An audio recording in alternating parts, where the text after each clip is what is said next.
جنات عدن التي وعد الرحمن عباده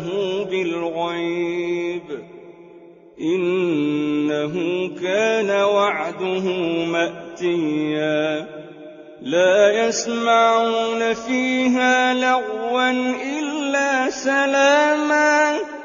ولهم رزقهم فيها بكرة وعشيا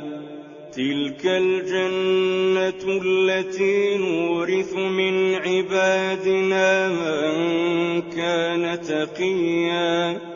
وما نتنزل إلا بأمر ربك له ما بين أيدينا وما خلفنا وما بين ذلك وما كان ربك نسيا رب السماوات والأرض وما بينهما فاعبده واصطبر لعبادته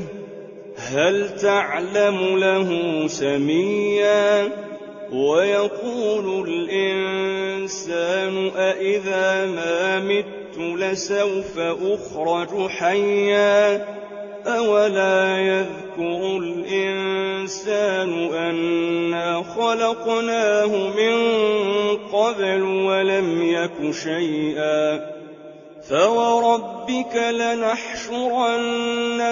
والشياطين ثم لنحضرنهم حول جهنم جثيا ثم لننزعن من كل شيعة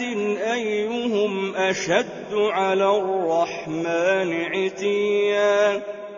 ثم لنحن أعلم بالذين هم أولى بها صليا